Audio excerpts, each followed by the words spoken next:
Demand को study करने जा रहे हैं। अब सबसे पहले इलास्टिसिटी ऑफ डिमांड को समझने के लिए हमें इलास्टिसिटी का मतलब समझना होगा। इलास्टिसिटी का हिंदी अर्थ चेंज है। चेंज को हम बदलाव के तौर पर भी देखते हैं या हम उसमें ड्यूरेशंस में देखते हैं। इलास्टिसिटी को वैसे हम लोच के लिए जानते हैं। लोच का अर्थ होता है इलास्टिसिटी। अब ये इलास्टिसिटी है किसकी? ऑफ डिमांड, मांगी गई गुड्स की मात्रा की। तो यानी मांगी गई वस्तु की मात्रा में आया बदलाव किसके कारण? प्राइस के कारण। क्योंकि मूल्य परिवर्तित हुआ है, प्राइस परिवर्तित हुआ है, प्राइस बदल गया है, परिवर्तित होना। अब यहां पर आप इस चीज को ऐसे आप समझ सकते हैं कि अगर इसकी डिफिनीशन को देखें तो डिफिनीशन है elasticity of demand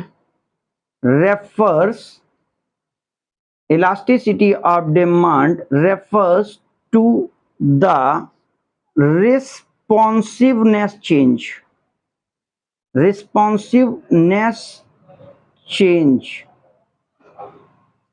in quantity demanded of commodity।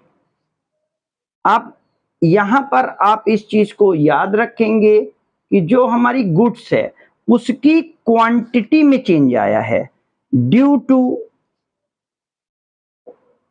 Change in. अब अगर चेंज आया है तो चेंज तीन चीजों में आ सकता है। Change in price of commodity, no, price of relative commodity and income of consumer। अब ये तीन चीजें आपकी हो सकती हैं। यानी जो इलास्टिसिटी ऑफ डिमांड है उसमें रिस्पॉन्सिवनेस चेंज आया है और ये क्वांटिटी डिमांडेड ऑफ कमोडिटी के कारण आया है। और कमोडिटी जो चेंज हुई है उसमें तीन चीजें चेंज हो सकती हैं। एक प्राइस चेंज हो सकता है, price of related good change हो सकता है, या तीसरा इनकम ऑफ कंज्यूमर चेंज हो सकता है। तो अगर प्राइस चेंज हुआ है यानी इसका रीजन प्राइस चेंज बना है तो इसे हम प्राइस इलास्टिसिटी कहते हैं। क्या बोलते हैं इसको? Price elasticity. और अगर price of related goods change हुआ है, price of related goods change हुआ है तो इसे हम क्रॉस प्राइस इलास्टिसिटी के तौर पर जानते हैं, क्रॉस प्राइस इलास्टिसिटी। और अगर इसमें इनकम ऑफ कंज्यूमर चेंज हुआ है, इनकम ऑफ कंज्यूमर चेंज हुआ है तो इसे हम इनकम इलास्टिसिटी के तौर पर जानेंगे, इलास्टिसिटी। तो इस तरीके से इलास्टिसिटी हमारी तीन तरीके की हो जाती है, price elasticity, cross price elasticity और तीसरी इनकम इलास्टिसिटी। डिफिनीशन आपकी क्लियर हो जाती है कि ये responsiveness change in the quantity demanded of commodity है ड्यू टू चेंज इन। अगर प्राइस ऑफ कमोडिटी चेंज हुआ है तो प्राइस इलास्टिसिटी होगा, price of relative commodity change हुआ है तो क्रॉस प्राइस इलास्टिसिटी होगा, और अगर इनकम ऑफ कंज्यूमर चेंज हुआ है तो इनकम इलास्टिसिटी होगा। ठीक है ना? तो इस तरीके से यहां पर हमने डिफिनीशन को देखा। अब अगर हम इसके एग्जाम्पल्स को देखें तो एग्जाम्पल्स को देखते हुए हम ये समझते हैं कि सपोज हमारा एक एग्जाम्पल ले लेते हैं हम कि बेसिक प्राइस कितना था। तो यहाँ पे पहले हम प्राइस ले लेते हैं, फिर हम गुड्स की डिमांड ले लेते हैं और फिर हम यहाँ पर इनकम ऑफ कंज्यूमर ले लेते हैं। तो इस तरीके से अगर हम 10 रुपए के प्राइस पर 10 गुड्स की डिमांड कर रहे थे तो इसका मतलब 100 रुपीज जो था वो इनकम ऑफ कंज्यूमर था। ऐसे में जो प्राइस है, इनकम है, ये हमारा एक आइडियल सिचुएशन है, ये एक बेसिक सिचुएशन है। अब सपोज दैट इसमें तीन चीजें चेंज हो सकती हैं कि यही इसी गुड्स का प्राइस चेंज हो जाता है। तो ये प्राइस अगर घट करके मान लेते हैं 8 रुपए हो जाता है, किसका प्राइस 8 रुपए हुआ है? गुड्स का प्राइस 8 रुपए हुआ है। तो ऐसे में प्राइस कम हुआ है तो लॉ ऑफ डिमांड के कारण डिमांड का प्लस होना जरूरी है। अब देखना यह पड़ेगा कि गुड्स कैसी है। अगर वो फैशन की गुड्स है तो इससे ज्यादा चेंज आएगा। हम यहां पर इस बात को देखने की कोशिश करेंगे, सपोज इसके ऑप्शन हो सकते हैं कि यहां पर प्राइस के इस 8 रुपए के प्राइस होने के कारण गुड्स 14 यूनिट भी बिक सकती है, 12 यूनिट भी बिक सकती है और 11 यूनिट गुड्स भी बिक सकती है। तो हमने तीन चेंजेस कर लिए। तो मान लीजिए कि गुड्स में प्राइस पहला चेंज आ रहा है जबकि income remaining constant 100 rupees in each case. In this वे अगर हम इलास्टिसिटी ऑफ गुड्स देखेंगे तो इलास्टिसिटी का जो फॉर्मूला होता है वो होता है, इलास्टिसिटी ऑफ प्राइस का फॉर्मूला है percentage delta change in quantity of goods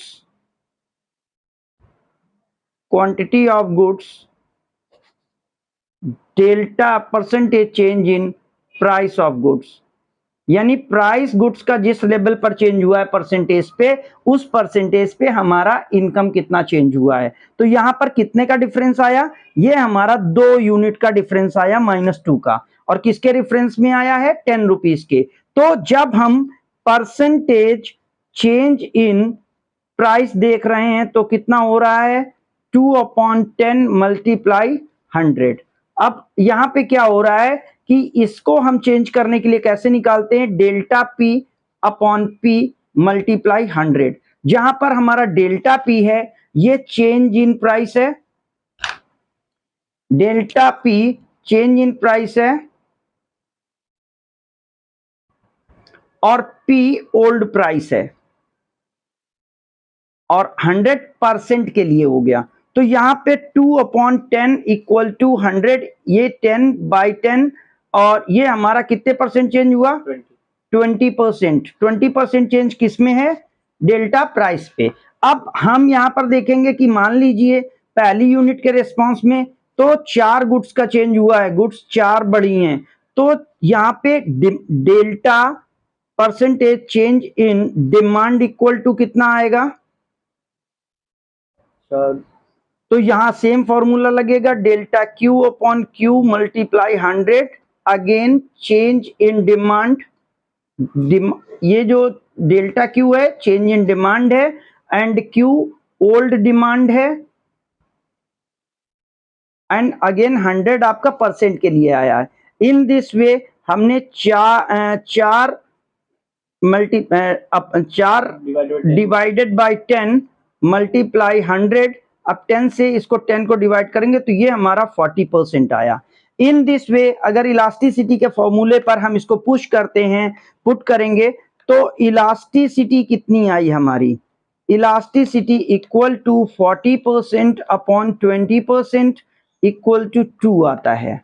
यानी ये 1 से ज्यादा है तो इसे हम इलास्टिक डिमांड बोलेंगे, यानी डिमांड ज्यादा इलास्टिक है, प्राइस से ज्यादा चेंज आ रहा है। क्लियर?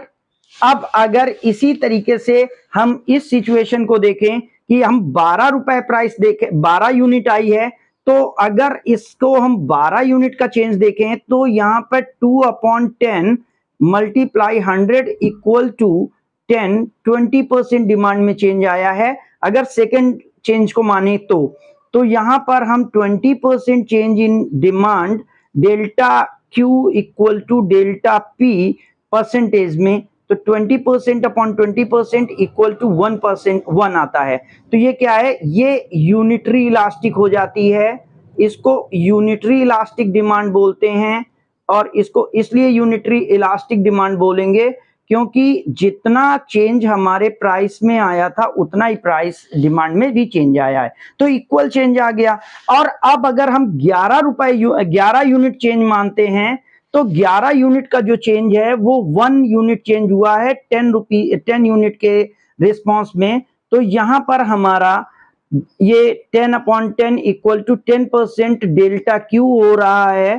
तो अगर हम इलास्टिसिटी इक्वल टू देखेंगे तो 10% अपॉन 20% इक्वल टू 0.5 आएगा, जो लेस देन 1 है। और ये जब लेस देन 1 है तो इट मीन्स ये इन इलास्टिक डिमांड है, यानी इसमें प्राइस के चेंज का कम असर पड़ रहा है। सो इन दिस वे आपने तीन तरीके की डिमांड देखी और इलास्टिसिटी ऑफ प्राइस हमारा तीन तरीके का हो गया कि एक हो गई हमारी elastic demand,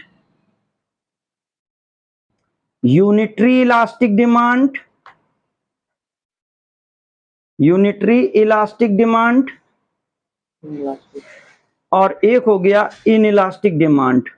and you have understood well, शायद आपको बात समझ में आई होगी कि अगर जहां पर इलास्टिक डिमांड है वहां पे 2 पॉइंट आया था, और जहां यूनिटरी इलास्टिक था वहां 1 आया था, और जहां इन इलास्टिक है वहां 0.5 आया था। तो इस तरीके से ये तीनों के तीनों चेंज 20% चेंज इन प्राइस के रेशियो से निकाले गए थे। तो प्राइस के चेंज होने से डिमांड में आने वाला जो चेंज है वो हमारा चेंज ये इलास्टिसिटी ऑफ डिमांड को शो करता है। Thank you. ये परफेक्टली यहाँ जीरो आता है इंफिनिट वाला, पुश करो वहां पर फिर। सो पीछे हम लोग देख चुके हैं कि हमने डिमांड की तीन कैटेगरीज, इलास्टिसिटी की तीन categories, elastic demand, in elastic demand और यूनिटरी इलास्टिक डिमांड को पढ़ा और समझा। हमने ये बात बताई थी कि यहां पर जहां इलास्टिक डिमांड है, प्राइस जो चेंज होके आ रहा था वो सेम प्राइस आ रहा था। पीछे जो डिस्कस हम लोगों ने किया था वो ये था कि प्राइस यहां डिमांड और यहां पर हमारी इनकम। अब हम अगर प्राइस में देखें तो प्राइस हमारा 10 था और डिमांड हमारी 10 थी, और इसके कारण 100 रुपीज हमारे इन्वेस्ट हो रहे थे। मैंने प्राइस में चेंज किया था माइनस का और 8 रुपीज, यानी प्राइस को हमने निगेटिव दिखाया था। इस प्राइस के कारण यहां डिमांड में 5 तरीके के चेंजेस आ सकते हैं, और हम पीछे स्टडी कर चुके हैं कि ये प्राइस इस तरीके से जो यूनिट है, चूंकि प्राइस घटा है तो डिमांड में प्लस होना है, डिमांड बढ़ेगी, लेकिन कितनी बढ़ेगी यही चीज हमारा रिस्पॉन्सिवनेस देखता है। तो पहली यूनिट में हमने समझा था कि 14 हो सकता है, दूसरी यूनिट में हमने 12 किया, और तीसरी यूनिट में हमने 11 किया। अब हमारे जो दो स्पेशल केसेस हैं, ऐसे केसेस हो सकते हैं कि प्राइस घटा but even then demand is same, 10 rupees ही डिमांड हमारी है, 10 यूनिट ही डिमांड है। और ऐसा भी हो सकता है कि प्राइस डजंट चेंज, प्राइस बदलता ही नहीं है, इवन देन हमारी डिमांड बढ़ करके 12 या आगे हो जाती है, यानी डिमांड में चेंज आ जाता है। तो यहां पे प्राइस के कांस्टेंट रहने पर भी, कांस्टेंट प्राइस पे भी डिमांड चेंज हो जाती है। तो ऐसी जगह पर हम अब इन दोनों यूनिट की स्टडी करेंगे। पीछे हम लोगों ने देखा था कि यहां पर जब हम निकाल रहे थे तो ये 40% चेंज था, 20% से डिवाइड करते थे तो यहाँ पे 2 आ रहा था, इसको 20/20 चेंज करते थे तो ये 1 आ रहा था। यहाँ 10% इक्वल टू 20% जब डिवाइड करते थे तो 0.5 आ रहा था। अब हम 10 के रेशियो से जब 10 पे देखेंगे तो यहां पर चेंज इन डिमांड कितना हुआ है, चेंज इन डिमांड 0% है, और चेंज इन प्राइस कितना है 20%। इलास्टिसिटी फॉर्मूला हमारा कितना आता है, इलास्टिसिटी के फॉर्मूले पे अगर हम देखें तो इलास्टिसिटी में change percentage of demand divided by delta percentage of price लिया जाता है। तो ऐसे में यहां पर देखेंगे ये 20% चेंज आया है, जबकि यहां पे प्राइस में चेंज डेल्टा पी हमारा 0% है। इन दोनों केसेस को जब हम यहां पे देखेंगे तो 20% जो 0% है, 0% डिवाइडेड बाय 20%, और आप जानते हैं कि जब हम इसको 20% को 0 से डिवाइड करते हैं तो यहां पर ये 0% ही रहेगा, यानी नो चेंज इन डिमांड है, no change in demand. Demand. और जब डिमांड में चेंज नहीं है तो इसे बोलेंगे परफेक्टली इन इलास्टिक डिमांड, यानी डिमांड में नो चेंज रहेगा इवन इफ प्राइस चेंजेस। अब यहां का इसका ठीक उल्टा एक ऑप्शन आएगा जहां पर आप देख रहे हैं कि 20% चेंज प्राइस डिमांड में आया है इवन जबकि हमारे प्राइस में 0% चेंज है, यानी delta Q equal to 20%, delta P percentage 0। अब यहां आप जानते हो कि if any number is divided by 0 it will become infinite, so this answer will be infinite, means change in demand में बी इन्फिनिट, एंड इसे हम परफेक्टली इलास्टिक डिमांड बोलते हैं। क्या बोलते हैं? Perfectly elastic demand. अब आपकी बात ये आती है, क्वेश्चन ये पूछा जा सकता है कि ये परफेक्टली इन इलास्टिक डिमांड्स की गुड्स कौन कौन सी होंगी? तो याद रखिएगा, गुड्स ऑफ नेसेसिटी जैसे सॉल्ट, सॉल्ट के प्राइस में चाहे जितना चेंज किया जाए उसकी डिमांड अनइफेक्टेड रहेगी। और यहाँ पे गुड्स ऑफ फैशन, जो फैशन की गुड्स हैं उनमें हमारा चेंज आएगा, और इन गुड्स में आप देखेंगे कि यहाँ पर इन्फिनिट प्राइस चेंज होगा और without change in price, without change in price. Now अब हम आपको इन पांचों तरीके की डिमांड्स के लिए आपका डायग्राम क्लियर करना चाह रहे हैं। सो काइंडली ध्यान दें आप कि यहां पर हमने जो पीछे की बेस प्राइस ली है, हम इस पर पहले अपना डायग्राम बनाते हैं, यानी बेस प्राइस पर पहले अपना डायग्राम बनाया जाता है।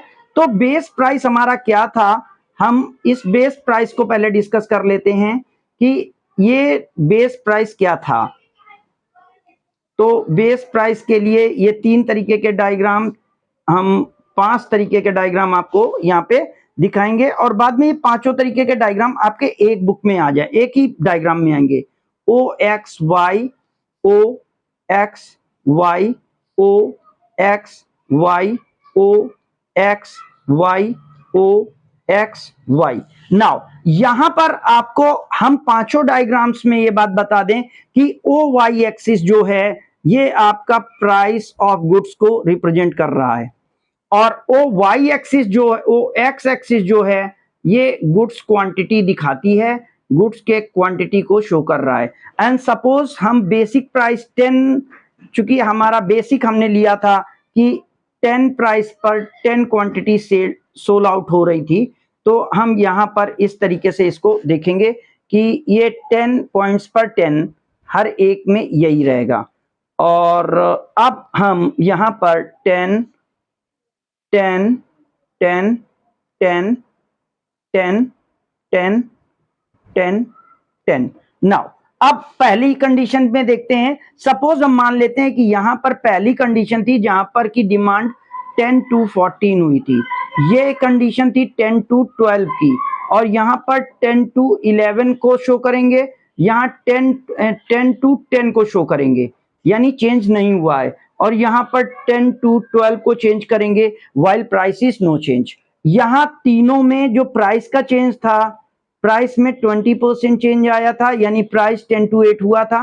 प्राइस में भी उसी तरीके से लिख देता हूं कि 10 से 8 प्राइस हुआ है, 10 से प्राइस 8 हुआ है, इसमें भी 10 से प्राइस 8 हुआ है, इसमें भी 10 से प्राइस 8 हुआ है, यहां प्राइस 10 का 10 रहा है।